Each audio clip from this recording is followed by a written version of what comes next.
of Hitler and Domination by 1934 in this three-part series. Some backstory of Hitler. So, first of all, Stresemann succeeded in stabilizing Germany in 1923, right? But the extremist opponents were far from gone. And throughout the 1920s, they were regrouping and organizing, waiting for their chance at power. And one of these groups was the extremist Nazi Party. So let's go back in time to see what the Nazis did in the 1920s to turn themselves from an unpopular, obscure fringe party to the most popular party in Germany by 1933. Some key points we're going to cover. What did the Nazi Party stand for in the 1920s? Why did they have little success prior to the 30s? Why was Hitler able to become Chancellor by 1933? And how did Hitler consolidate his power from 1933 to 34? So without further ado, Nazis in the 1920s. Okay, so the origins of the Nazis. It was actually originally began as the German Workers' Party, so it wasn't actually the Nazis, and it was led by Anton Drexler, not Hitler. And Hitler just joined in 1919, and Drexler recognized Hitler's skills quickly. He was a great public speaker, right, Hitler? So he put him in charge of propaganda and political ideas of the party.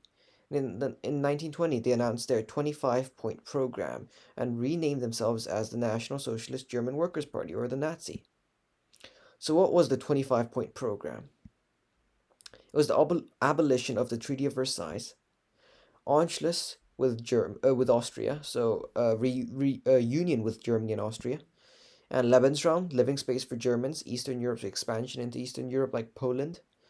Only true Germans in Germany, so in particular, no Jews, and the Aryan race was supposed to be superior.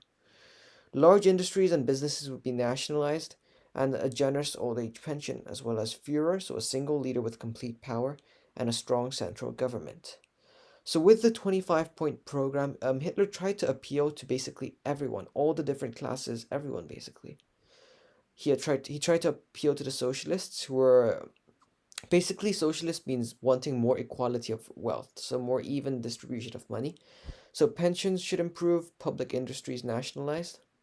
Nationalists, so the people who wanted independence, everything just works within the country. You're not dependent on other countries.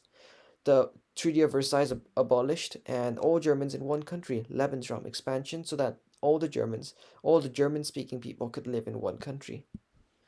Racists, so no Jews, and fascists. So a fascist is basically a dictatorship, so a strong central government. So Hitler and the Nazis. So in 1921, Hitler removed Drexler as leader, actually. And Hitler's energy, his commitment, and above all, his power as a speaker were attracting a ton of attention. Hitler had a clear and simple appeal to the German people. He stirred the nationalist passions in his audiences.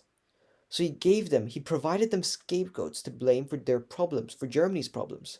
The Allies, the Treaty of Versailles, the November criminals who signed the Versailles Treaty, the communists, and the Jews. His meetings were so successful that his political opponents actually tried to disrupt them.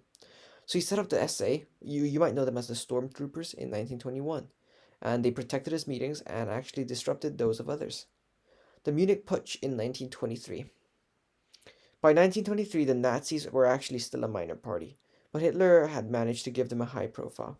So in 1920, they had like less than 2,000 members, but in 1923, they had almost 2,000, right? So when Hitler first joined, he was the 55th member. During the hyperinflation crisis and the time of the Munich Putsch in 1923, it had grown to 20,000.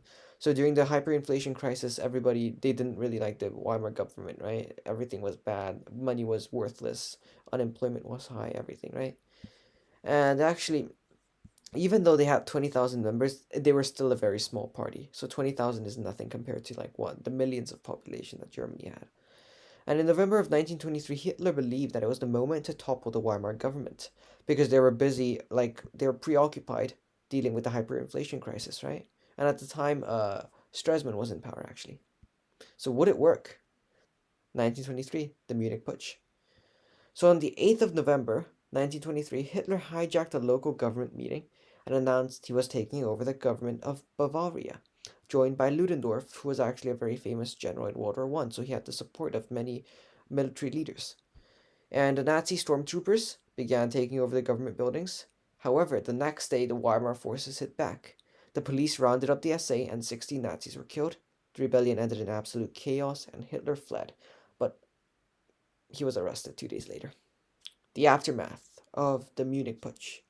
It was basically an absolute disaster for Hitler.